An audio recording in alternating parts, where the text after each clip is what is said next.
इदाहमेतं पुरुषं महन्तं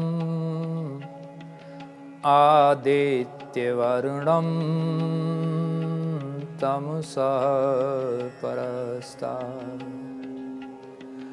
तमेव विदित्वाति मृत्युमेति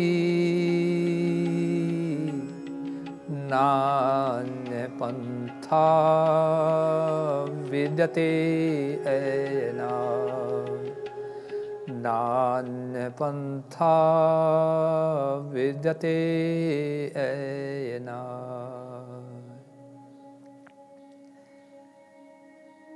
पीछे चर्चा चल रही थी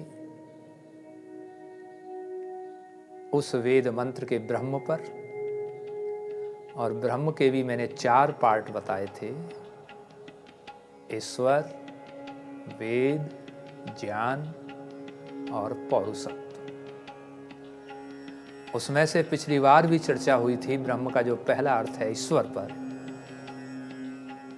आज की चर्चा गीता के अनुसार ईश्वर का स्वरूप, इस पर चर्चा करेंगे। आइए गीता के 8वें अध्याय में, कुरुक्षेत्र के मैदान में जिस समय युद्ध चल रहा है, अर्जुन का मोह काफी दूर हो चुका है। शायद अर्जुन ने प्रश्न किया होगा कि महाराज, मेरे 3 प्रश्न हैं और उन 3 प्रश्नों के यदि आप उत्तर दे दो तो मैं अपने को धन्य समझूंगा। योगीराज श्री कृष्ण ने कहा, हे धनंजय, जो तुम्हारे प्रश्न हैं उन प्रश्नों को पूछिए। पवित्र आत्माओं, वो 3 प्रश्न इतने अच्छे हैं, यदि उनके उत्तर को समझकर अपने जीवन में व्यवहारित कर लिया जाए तो निश्चित रूप से जीवन में आनंद आता है। प्रश्न नंबर 1, किम तद ब्रह्म। दूसरा, किम आध्यात्मम। तीसरा, किम कर्म पुरुषोत्तम। उत्तर देते हैं। पहले प्रश्न का उत्तर, पहले प्रश्न की हिंदी बताई देता हूं। योगीराज श्री कृष्ण ने पूछा कि बहुत बार ईश्वर ने कितने बना रखे, महाराज मुझे ये बताइए कि ईश्वर कौन है। इसका उत्तर योगीराज श्री कृष्ण देते हैं, एकाक्षरम परमम ब्रह्म। अर्थात जो कभी क्षर नहीं होता है, कभी नष्ट नहीं होता है, कभी बूढ़ा नहीं होता है, कभी रोगग्रस्त नहीं होता है, कभी दुखी नहीं होता है, जिसका निज नाम ओम है, केवल वही एक ईश्वर है। योगीराज श्री कृष्ण को विद्वानों ने आप्त पुरुष कहा है। ऋषि दयानंद ने यदि किसी को आप्त पुरुष कहा है तो वो योगीराज श्री कृष्ण को कहा है। योगीराज श्री कृष्ण की बात में अक्षर से सच्चाई है, सत्य है, रित है, तो हमें केवल उस ही ईश्वर को मानना चाहिए जिसे योगीराज श्री कृष्ण कहते हैं। अगला प्रश्न, किम आध्यात्मम। आध्यात्म क्या है? देखिए, मेरे विचार से संसार का प्रत्येक मानव प्राणी यह चाहता है कि मैं आध्यात्मवादी बन जाऊं। कुछ परिस्थितियां होती हैं जिनके कारण वो अपने रास्ते से भटक जाता है, लेकिन यदि कोई रास्ते से भटक भी गया है, उसके बावजूद भी वह अपनी संतान को यह अवश्य चाहता है कि मेरी संतान आध्यात्मवादी बने, दुष्ट ना बने, हर व्यक्ति चाहता है। तो देखिए कितना सुंदर प्रश्न किया है दुनिया के लिए कि यदि हमें यह पता लग जाए कि क्या आध्यात्म है और उस पर हम चलने लगें, तो देखिए जीवन में कितना रसानंद आता है। आज हमें पता ही नहीं है कि आध्यात्म क्या है। कोई किसी को आध्यात्म क्या समझता है, कोई किसी को आध्यात्म समझता है, कोई किसी सत्संग में जाकर किसी के भी, बहुत से जेल में हैं उनके नाम नहीं लूंगा मैं, उन्हें आध्यात्म समझते हैं। कहें बहुत सारी बातें हैं, उनकी मैं चर्चा नहीं करूंगा, लेकिन जो योगीराज श्री कृष्ण आध्यात्म बताया है वो बेजोड़ है। कठोपनिषद का ऋषि भी बहुत विद्वान व्यक्ति है। कठोपनिषद का ऋषि आध्यात्म की परिभाषा देता है, अपनी इंद्रियों को बाहरी विषयों से हटाकर अंतर्मुख करना ही आध्यात्म है। बिल्कुल सही परिभाषा है। लेकिन यदि योगीराज श्री कृष्ण की परिभाषा पर आप विचार करेंगे, चिंतन करेंगे, तो निश्चित रूप से लाभ हो। योगीराज श्री कृष्ण बताते हैं कि आध्यात्म क्या है। दूसरा प्रश्न अर्जुन का, स्वभावो आध्यात्म उच्यते, अर्थात अपने को जानना ही आध्यात्म है। मैं अपने को कहां जाना हूं, हम अपने को कहां जाने हैं?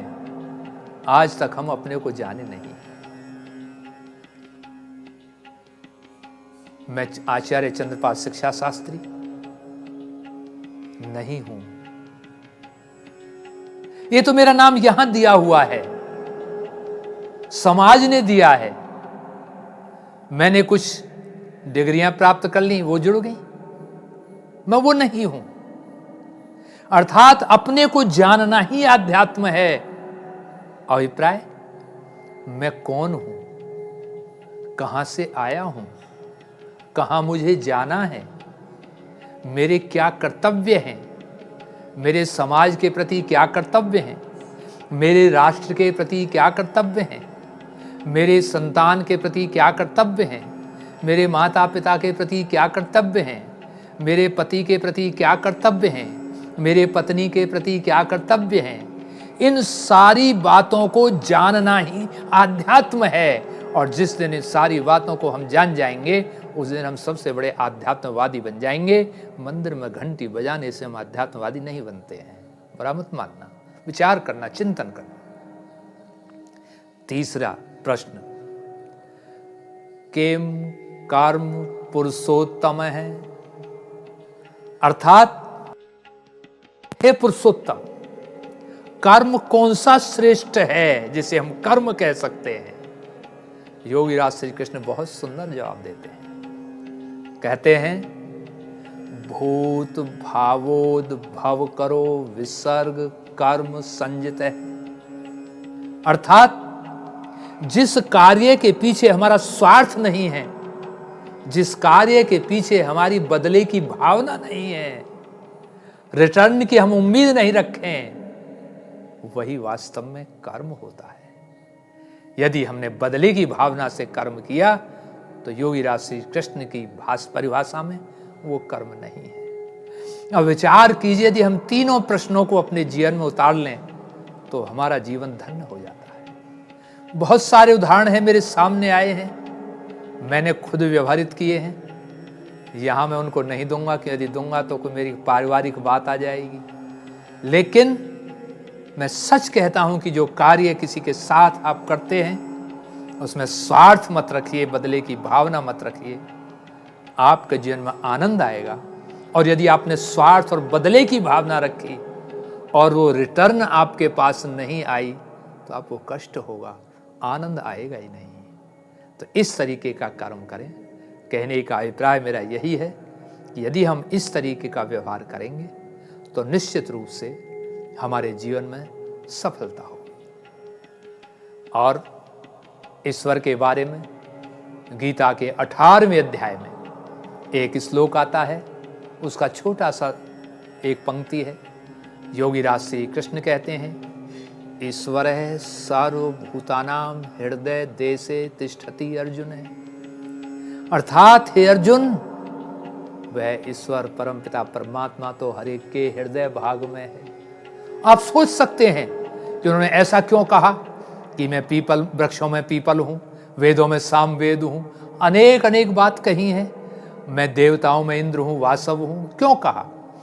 वो इसलिए कहा कि योगीराज श्री कृष्ण चाहते थे कि अर्जुन को मैं ये विश्वास दिला दूं कि मैं पूर्ण सत्ता हूं, तो फिर मेरे कहने को ये मान लेगा। दूसरा, उनका कहने का अभिप्राय ये था कि संसार में परमपिता परमात्मा की अभिव्यक्ति चारों तरफ दिखाई दे रही है, इसमें कुछ विशेष है, उन्होंने विशेष का वर्णन कर दिया, ये कारण हो सकता है। बाकी उन्होंने स्पष्ट कह दिया लास्ट में आकर कि हे अर्जुन, ईश्वर तो सबके हृदय में वास करता है। और एक बात पर चिंतन करना, योगीराज श्री कृष्ण ने कहा है गीता में, तद एकम शरणम गच्छ। विचार करो, ये तद शब्द थर्ड पर्सन है। थर्ड पर्सन का मतलब आप समझ गए होंगे, वह अपने लिए नहीं कहा, यानी फर्स्ट पर्सन का प्रयोग नहीं किया उन्होंने, मैं का प्रयोग नहीं कहा। तद शरणम एकम गच्छ, उस एक की ही शरण में जाओ। अर्थात उनका संकेत स्पष्ट है कि वो परम पिता परमात्मा तद एकम एक है, हम उसी की शरण में जाएं, और उसी की शरण में जब हम पहुंच जाते हैं तो जीवन में भाई आनंद आता है। क्योंकि आप अग्नि के पास बैठेंगे, आपका शरीर में ताप आएगा, बर्फ़ के साथ बैठेंगे, आपके शरीर में शीतलता आएगी, और वो परम पिता परमात्मा तो आनंद का स्वरूप है। आप उसका सानिध्य, उसकी शरण में जाएंगे तो निश्चित रूप से आपको आनंद मिलेगा। मैंने गीता के अनुसार ये ब्रह्म का स्वरूप थोड़ा सा चर्चा की। आगे जो चर्चा करेंगे, अगले दिन जो चर्चा करेंगे, जिस दिन भी चर्चा होगी उस दिन हम करेंगे कि गीता के अनुसार ईश्वर की भक्ति हम किस तरीके से करें। यहीं पर मैं अपनी वाणी को विराम देता हूँ। इति ओम।